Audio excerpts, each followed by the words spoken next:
Well, picnics, parades, fireworks, much more all happening in Southport over the weekend. That's right, but with thousands of people flooding into the happiest seaside town in America, many of you know the headaches it can be just to be able to get there. Carolina in the morning, Stacey Pinto live in Southport where the festivities are taking place. So Stacey, how are drivers catching a break this year? Good morning, Bob and Kim. Well, before coming into Southport, there were only 2 options to get here, but with this new road expansion, they've upgraded that to 3. We'll go ahead and show you a map of where that new expansion road is. So if you're coming into Southport this weekend, you might want to try it out. We are told that the Robert Grady Boulevard was once 500-foot stretch of road. Well, it's now been extended to over a mile. For travelers on Highway 87 coming into Southport, Robert Grady Boulevard takes you to East Leonard Street and it gives you direct access to downtown Southport. Now, law enforcement says they're hoping to use this road, especially on those fireworks, to help alleviate some of that stress when getting people back to Wilmington. But this road isn't going to only be handy on Saturday night. We're going to go ahead and show you some video of what you can expect if you're heading out and about to Southport this afternoon. You can see some of those vendors and a lot of people already out. Organizers say they're expecting over 50,000 people throughout the whole weekend. We talked to Sergeant Pope with the NC Highway Patrol, and he says that they're going to have every trooper and every supervisor out on the road keeping you safe, but there are a few things you can do to make your travels less stressful. So what we're asking is that the motorists who do attend these events be patient with us. Our primary concern is that we do get you home, but that we get you home safely. If you get there early, that's always better, and as soon as you can get back to your automobiles in a safe manner, I promise you that the law enforcement personnel will try to get you out of there as quickly as we can. Now, there are some other exciting things happening in Southport today. There's going to be a naturalization ceremony, and I talked to a Scottish couple who is going to become U.S. citizens as of this afternoon. You can head on over to Carolina in the morning at 6:30. You can see their full story there. Guys, back to you. All right, Stacey. Good morning, Stacey Pinto live in Southport talking to you about all the 4th of July festivities. Organizers say they're already anticipating over 50,000 people just in Southport. So if you're heading out and about, you might want to try the Robert Grady Boulevard that has been extended to about a mile to give you a third option coming into Southport. Maybe if you want to come check those fireworks or maybe that parade. But if you can't make it out to that parade, WECT will be live streaming it tomorrow night from 8 to 9, so you can watch it from your phone or your mobile device. We're going to have more on all these festivities coming up on our sister station, Fox Wilmington, so you can head on over there starting at 7 a.m. Guys, back to you. And of course, all of the other activities taking place there in Southport. And with so many activities and really just one weekend to do it, there's a lot you need to know. So Carolina in the morning, Stacey Pinto live in the heart of Southport. Stacey, tell us what this weekend's going to be like.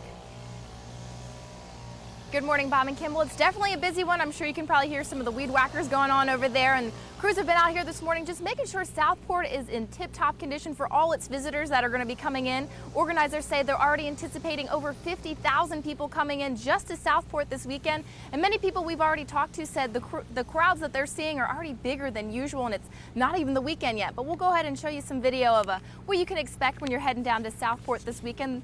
There's some arts and crafts stands that are already set up, as well as some food vendors out making sure you stay full while you walk around all the tents. But some highlights for the weekend: there's going to be a flag ceremony at 10:30 tomorrow at the Waterfront Park area, followed by the famous Southport Parade kicking off at 11 a.m. But make sure you get here early because those streets do fill up quick. And then later Saturday night, there will be another parade starting at 8 o'clock. But if you can't make it down, our sister station, WECT, will be televising that, so you can watch that from your phone or your mobile device from the comfort of your own back porch. But another big event happening today that you won't want to miss is the naturalization ceremony. We caught up with one Scottish couple who says after visiting the Southport Parade the past few years, they knew this is the place they wanted to become U.S. citizens. For such a small town to put on a show like that, I thought was remarkable. Yeah. So we thoroughly enjoyed it, and then when we came to naturalisation, had the opportunity to do so. A friend of ours did so a few years back, and for us it was the only choice really to make, is be part of that. Now, if you want to hear more on Jim and Ellen's journey to become U.S. citizens, I'm going to have that full story coming up for you on Fox Wilmington starting at 7:30. Guys, back to you. For the big 4th of July celebration, it's a big weekend in Southport. Thousands of people pouring onto the streets of Southport to get the best spots to watch the famous parade and then the fireworks tomorrow evening. Yeah, but for one couple, this 4th of July will mean more to them than the rest because this afternoon They'll mark their first official day. Jim Campbell and his wife Ellen can call themselves U.S. citizens. Carolina in the morning, Stacey Penna live in Southport right now. That naturalization ceremony is going to be taking place there in Southport. So Stacey, how long has the couple been waiting for this big day? Good morning, Bob and Kim. Well, it all started as a business trip several years ago for Jim Campbell and his wife Ellen, and they say after living in the States for the past 12 years, it's time to finally commit to the one place that they call home. It's a typical morning in the Campbell's house. Jim is catching up on some work while Ellen is preparing desserts for the 4th of July guests. But if you listen closer to this happy couple's chatter, you might realize their roots are not of the red, white, and blue. Well, at least not yet. They were surprised when I opened my mouth and this accent came out because they expected me to be American. Ellen and Jim met at a party in their native country of Scotland over 40 years ago. Marriage and 2 kids soon followed suit, and several years later, Jim and Ellen found themselves making a temporary business move to the States. The contract was like 3 years, but we knew it might end up as 5 years, and it's ended up now 12 years. And we're still here. Ellen admits those first few years were not easy. But after some time, the Campbells can't help but call the U.S. home. I used to say that I'm going home when I was going to Scotland. But now when I'm in Scotland, I say I'm going home when I'm going back to the States. So things changed.